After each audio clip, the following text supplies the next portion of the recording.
오늘은 미가서 1장 1절에서 7절 말씀을 가지고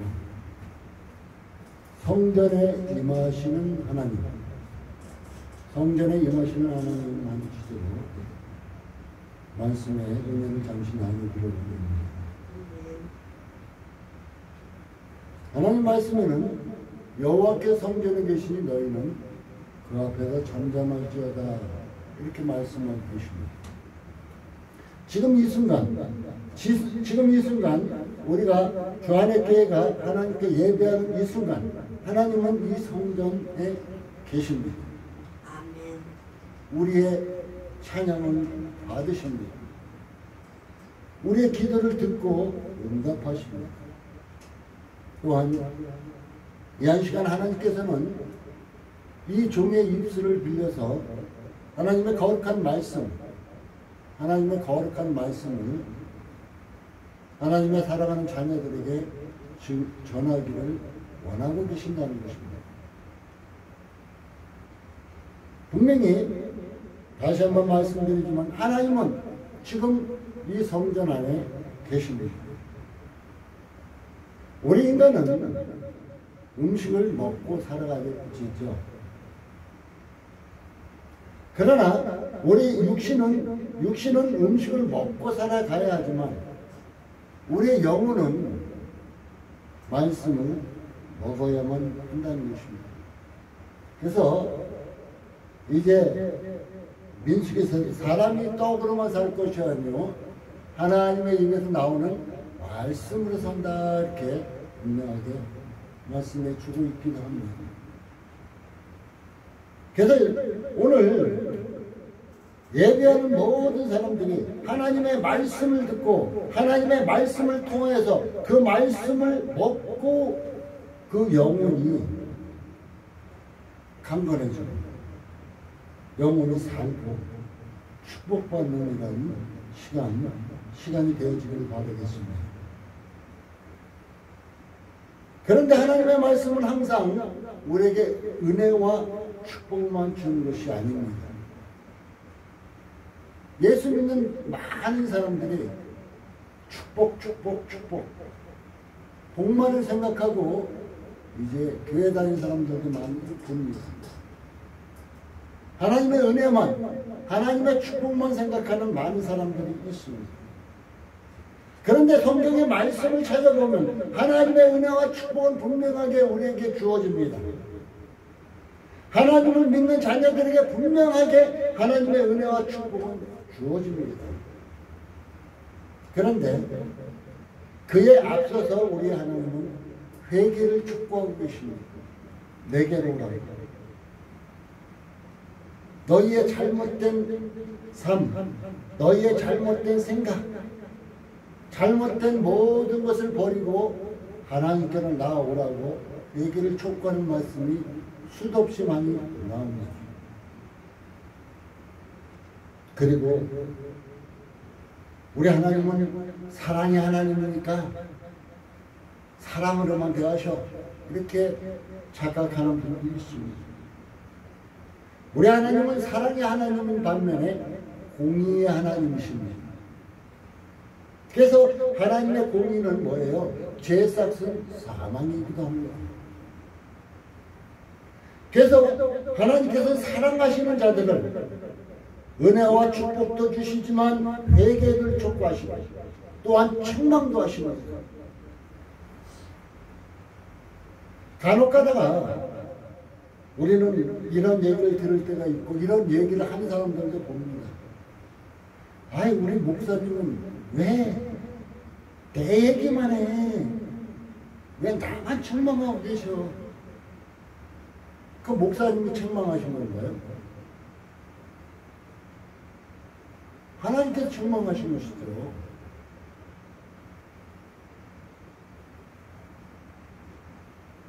저는 이런 경험까지 겪었습니다.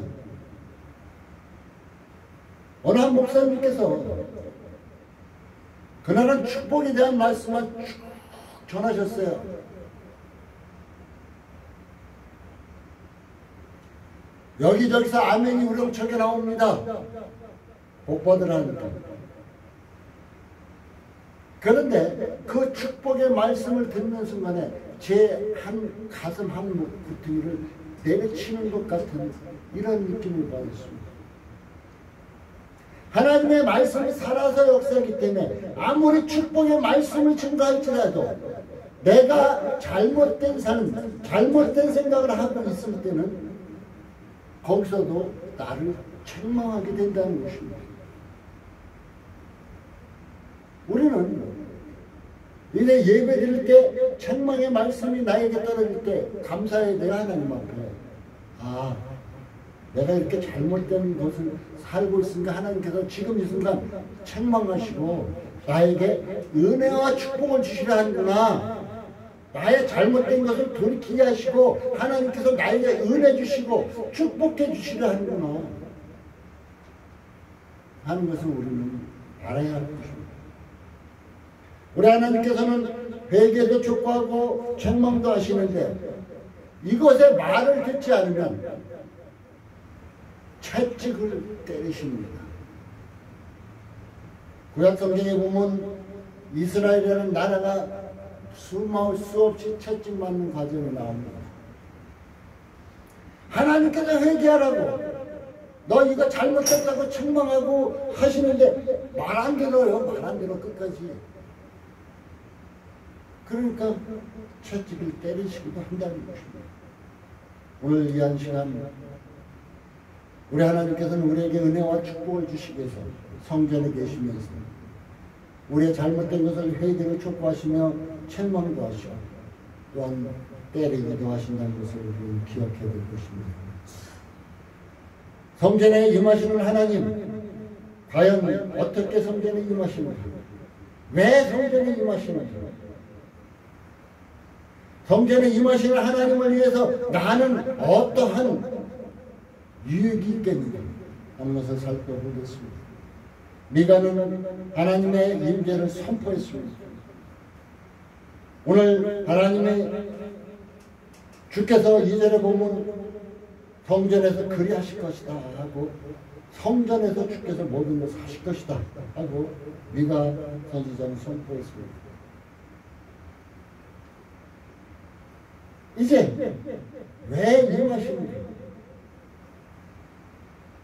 크게 두 가지로 나누면 첫째로 교통하기 위해서 우리 하나님께 택하신 사랑하는 자들과 교통하기 위해서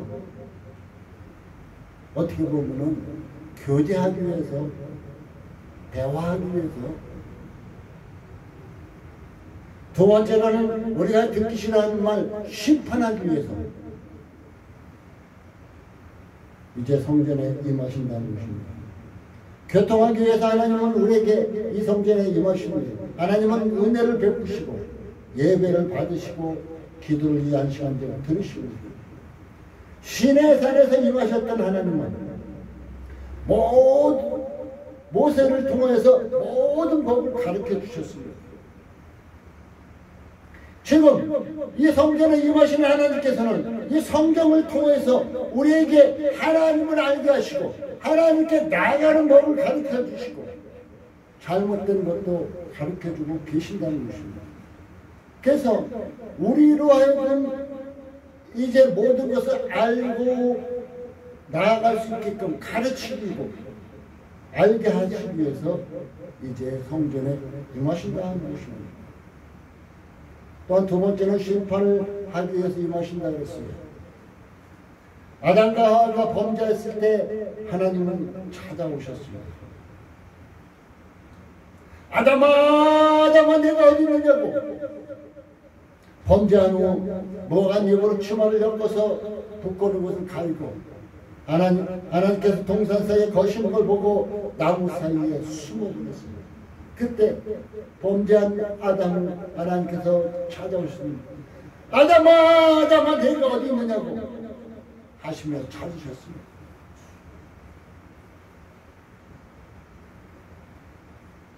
간혹 우리가 죄의 길에서 타락했을 때 우리 하나님께서는 우리를 찾아오셔서 여러분의 이름을 부르실 때도 있을 것입니다.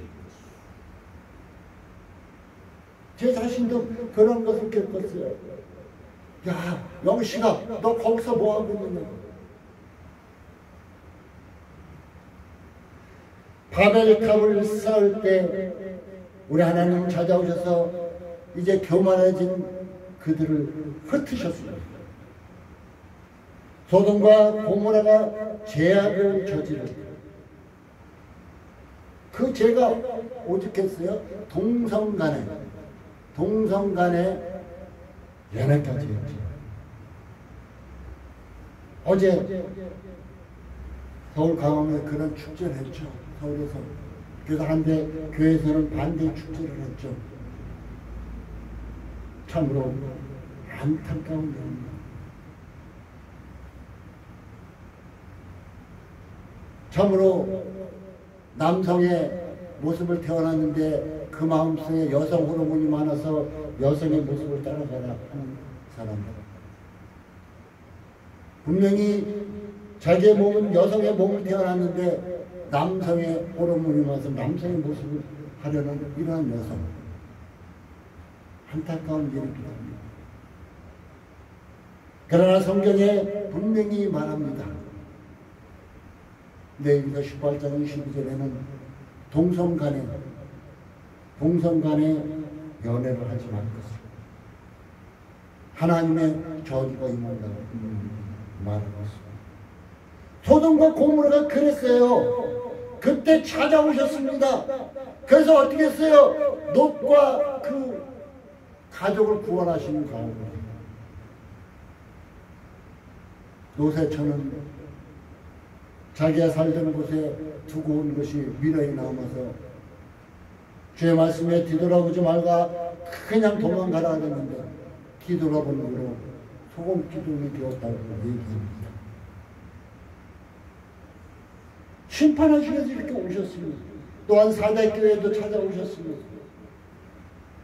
사대교회에 찾아오셨으니 뭐라 그랬어요? 너희는 살았으나 죽은 자다. 네가 지금 교회 나와서 예배드리고 있는데 온전히 살아있어 잘 믿는 것 같아. 너는 죽은 자다, 죽은 자다.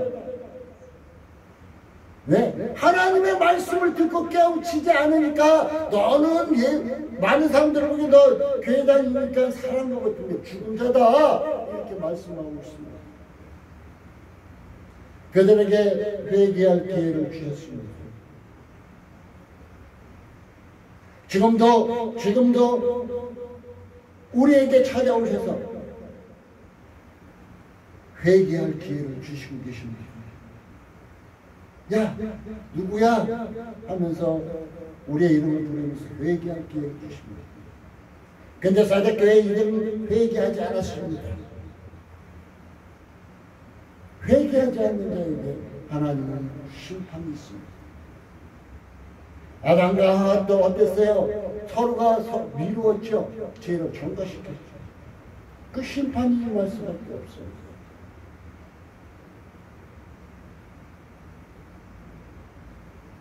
디모데전서 5장 6절에 이런 말이 있습니다. 일락을 좋아하는 자. 일락이 뭐예요? 일락이 세상 즐거움, 세상에서 즐거움을 찾기를 원하는 자, 세상 즐거움을 좋아하는 자는 죽은 자다. 이렇게 말하고 있습니다. 사랑하는 성도 여러분, 하나님의 말씀을 들을 때 나의 잘못이 지적되고 나의 잘못된 것을 아프게 쑤셔오는 귀한 말씀이 증거되고 있다면 그 순간 하나님 앞에 무릎을 꿇고 회개해야 할 것입니다. 임재하시는 하나님은 어미이십니다. 오늘 3절 4절은 여호와께서 그 처소에서 나오시고 강림하사 땅의 높은 곳을 밟으실 것이요 그 아래서 산들이 높고 골짜기들이 갈라지기를 불 앞에 밀갖고 비탈로 쏟아지는 물 같을 것입니다. 이는 다 너 야곱의 허물을 위하며 이스라엘 족속의 죄를 위함이라. 하나님은 오미로 임하십니다. 죄를 마시는 예수님께도 믿지 않을 사람은 밀같이 오늘 말씀같이 밀같이 녹아지게 될 것입니다. 우리는 임재하신 하나님을 보고 살아야 된다는 것입니다. 임재하신 하나님을 보고 살아야 된다는 것이에요.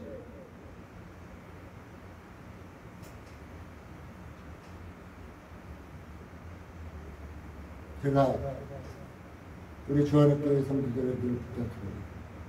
하나님의 말씀을 마음속 깊이 새겨놓으십시오. 그 말씀이 그 마음속에 살아 역사하게 하십시오. 그 이유는 단 한 가지입니다. 요한복음 1장 1절은 태초에 말씀이 계시나 이 말씀이 하나님과 함께 계셨습니다.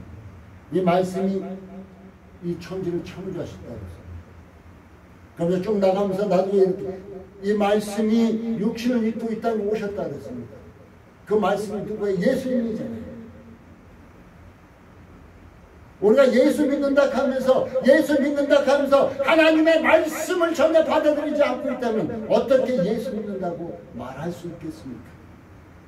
어떻게 예수님을 내 마음 중심에 모셨다 그러면서 하나님의 말씀을 내 마음 중심에 하나도 두고 있지 않으면 어떻게 그 사람이 예수 믿었다고 할 수 있겠습니까? 마지막으로 사랑하는 성도 예수님이 여러분과 함께 하십니다. 여러분의 마음의 성전에 와 계십니다. 하나님의 말씀을 많이 깊이 새겨두시기를 바라겠습니다. 오늘 하나님은 오늘 말씀에 보면 크게 심판하고 계십니다. 유다를 심판하시고 선포하십니다. 과연 유다의 죄악이 무엇일까요? 또한 이 말씀을 새겨보면서 우리의 죄악은 무엇인가 봅시다. 1장 6절에서 7절은 이렇게 얘기해. 이러므로 내가 사마리아로 들의 무더기 같게 하고 포도심을 동산 같게 하며 또 돌돌을 골짜기에 쏟아내리고 그 지대를 드러내고 그 세기무상을 다 파쇄하고 그 음행의 값을 다 불사르고 그 목상들을 다 회파리며 그가 기생의 값을 모았은즉 그것이 기생의 값으로 돌아가리라. 바로 우상숭배였고 음란이었습니다. 여러분, 하나님보다 더 사랑하는 것이 우상요. 또한 여러분, 나의 마음속에 음란한 것이 없는 것입니다. 이것 때문에 심판하시겠다는 것입니다. 또한 2장 1절에서 3절까지는 이러한 말씀을 또한 우리에게 강하게 얘기합니다. 침상에서 악을 꾀하며 간사를 겨냥하고 날이 밝으면 그 손에 힘이 있습니다. 그것을 행하는 자는 화 있을진저 밭들을 탐하여 빼앗고 집들을 탐하여 취하니 그들이 살림과 그 집사람과 그 사람을 학대하리라. 그러므로 여호와의 말씀에 내가 이 족속에게 재앙 내리기를 계획하노니 너희의 목이 위에서 벗어나지 못할 것이다. 또한 교만이 다니지 못할 것이라. 이는 재앙의 때입니다 하셨느니라 얘기해 주고 있습니다. 착취지. 남의 것을 착취하는 자. 왜 착취할까요? 교만하기 때문에 착취하겠죠. 착취지. 그 다음에 2장 9절에 가면은 이런 말씀이 있습니다. 내 백성의 부녀들을 너희가 그 즐거운 집에서 쫓아내고 그 어린 자녀들에게서 나의 영광을 영원히 빼앗는다. 수탈의 죄입니다. 그리고 3장 4절에 가서는 이렇게 얘기해 주고 있습니다. 그때 그들이 여호와께 불을 지지할 때 응답하시지 않고 그들이 행위가 악하던 대로 그들 앞에서 얼굴을 가리고 종교가 부패하니까 신앙이 부패해버리니까 하나님께 나와서 주여 주여 소리지르고 부르지 하나님께 응답하시지 않겠다. 여러분 기도의 응답을 잘 받고 있습니까? 아무리 소리 지르고 아무리 기도해도 응답이 없습니까? 만약 나에게 전혀 응답이 없는 상태라면 오늘 말씀을 깊이 새겨 여호와께 부르짖을지라도 응답지 아니하시고 내가 부패해 있으면 나의 신앙이 부패해 있으면 죄에 빠져 있으면 절대로 하나님께서 응답하지 않는다고 말하고 있는 것입니다. 또한 이제 3장 9절에서 11절까지는 지도자들이 부패했음을 심판하시기 위해서 얘기해 주고 있습니다. 그 다음에 7장 5절에 넘어가면은 서로 믿지 못하는 불신의 죄 때문에 이제 하나님께서는 심판하시겠다고 말씀하고 있습니다. 하나님을 떠난 성전은 죄의 온상입니다. 하나님을 떠난 성전, 하나님을 떠난 교회는 죄의 온상이라는 것이에요. 교회가 왜 많은 사람들을 입에 오르내리고 있을까요? 그곳이 하나님이 함께 하시지 않았기 때문이라는 것입니다. 바로 하나님이 떠난 성전은 죄악의 온상이라는 것입니다. 하나님은 그런 것을 심판하신다는 거예요.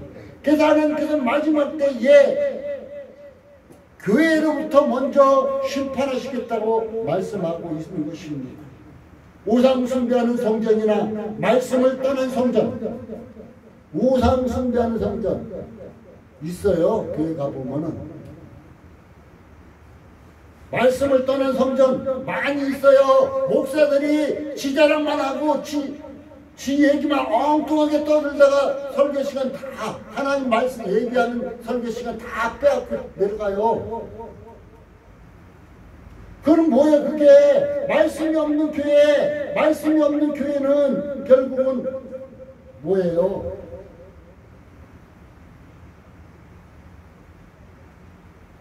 말씀을 떠났다는 것은 하나님을 저버렸다는 얘기예요. 그래서 우상 숭배하는 성전이나 말씀을 떠난 성전은 하나님은 동일하게 여기십니다. 말씀이 없는 교회, 예수가 없는 교회는 교회가 아니라는 것입니다.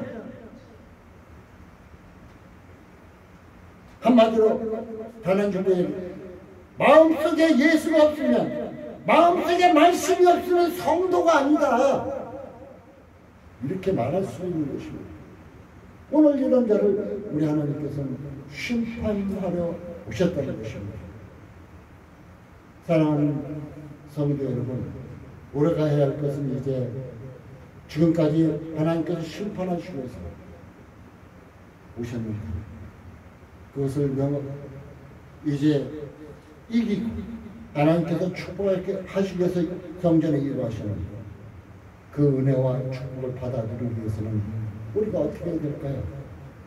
하나님의 말씀의 능력을 회복해야 한다는 것입니다. 하나님의 말씀의 능력을 회복하는 사랑하는 성도 여러분 되시기 바라겠습니다. 임재하시는 하나님을 기쁨으로 맞이하는 비결은 말씀의 능력을 회복하는 것 뿐입니다. 저도 하나님의 말씀이 없을 때는 그래 그런 거 없다. 그런데 하나님의 말씀이 내 마음속에 사로잡을 때는 하나님께서 지금 어떻게 말씀하시는가를 알아들을 수 있게 된다는 것입니다. 미가는 말씀을 자세히 들으라고 촉구합니다. 백성들아 너희는 다 들을지어다 하고 2절에 얘기해주고 있어요. 자세히 들으라고 얘기하고 있습니다. 예배 시간에 잠만 자는 자들, 하나님 말씀 안 듣는 자들이죠. 예배 시간에 엉뚱한 짓 하는 자들, 하나님 말씀 안 듣는 자들. 오늘 미가 선지자님 얘기하는 너희는 자세히 들을지, 다 들을지어다 얘기해주고 있습니다. 호세아 선지자는 4장 6절에 이렇게 간절히 말합니다. 내 백성이 지식이 없음으로 망하는도다. 내 백성이 지식이 없음으로 망하는도다. 내가 지식을 버렸으니 나도 너를 버려. 내 제사장이 되지 못하게 할 것이요 내가 내 하나님의 율법을 잊었으니 나도 너희를 잊어버릴 것이다. 이렇게 얘기합니다. 하나님의 말씀의 지식을 해주면 가져야 한다는 것입니다. 교회는 다니는데 입술로는 믿는데 하는데 그 속에 말씀이 없는 데는 진정한 교인이 아니라는 것입니다. 교회는 다니는데 입술로는 믿는다고 하는데 그 속에 말씀이 없다. 그러면 그 사람은 진정한 교인이 아니다 하는 얘기입니다. 우리가 조금 실수하고 잘못하고 그것이 중요한 것이 아니에요. 우리는 제 자신을 돌아보니까 제 자신이 아직도 예수 닮아가려면 한참 멀었어요. 그런데 제 자신을 변화시켰던 것은 내가 다짐하고 기도하고 예배드리고 그래서 변화된 걸까요? 아니에요. 제 자신을 변화시킨 것은 하나님의 말씀을 아멘하고 내 마음속에 받아들이고 그 말씀에 따라 그냥 살아가니까, 그 말씀 따라 순종하니까 그 하나님의 살아있는 능력의 말씀이 내 자신을 변화시키고 있었던 거예요.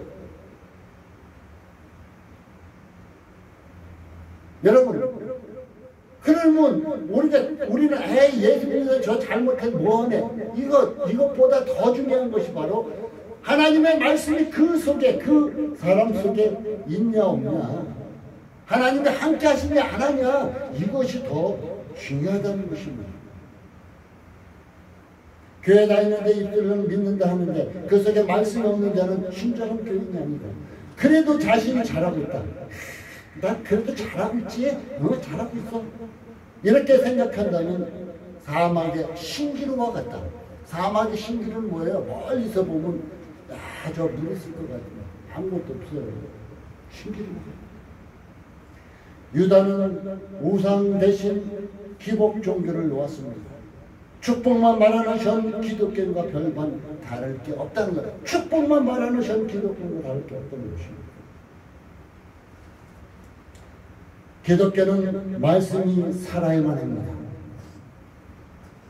저는 2단이고 3단이 그게 중요한 거예요. 하나님의 말씀이 그 속에 살아 역사하느냐 안 하느냐, 그것이 더 중요합니다. 기독교는 말씀이 살아야 한다는 것입니다. 교회는 말씀으로 돌아가야 한다는 것입니다. 말씀은 곧 예수입니다. 요한복음 1장에 아까 얘기했듯이 나오죠. 교회는 말씀 대신 예수와 하나 되고 말씀의 능력을 회복해야 한다는 것입니다. 하나님의 말씀을 회복하지 못하면 그곳에는 심판만 따른다는 것을 꼭 기억해 두시기 바라겠습니다. 결론을 맺겠습니다. 원전사고로 인한 방사능 유출은 매우 위험하고 무섭습니다. 더 무서운 것은 말씀을 떠나는 것이에요. 원전사고보다 더 무서운 것이 바로 말씀을 떠나는 것입니다. 하나님의 말씀을 떠나면 하나님은 들추어내십니다. 성전에 임하신 하나님과 교제하며 말씀으로 무장하고 살아가므로 하나님의 은혜와 축복받고 살아가는 성도 여러분 되시기 바라겠습니다. 오늘 이 시간도 하나님은 주안의 교회 이곳에 성전에 임하시면 여러분에게 이 종의 입술을 통해서 내가 너희와 함께 있다, 너희는 하나님의 말씀을 자세히 듣고 그 말씀을 새겨 들지어다 하고 말하고 있습니다. 회개할 것은 회개하시고 잘못된 것은 돌이키시고, 이렇게 해서 이제는 하나님이 주시고자 하는 은혜와 축복을 받아들이는 사랑하는 성도 여러분 되시기를 예수님의 이름으로 축복합니다. 기도하겠습니다. 하나님 감사합니다.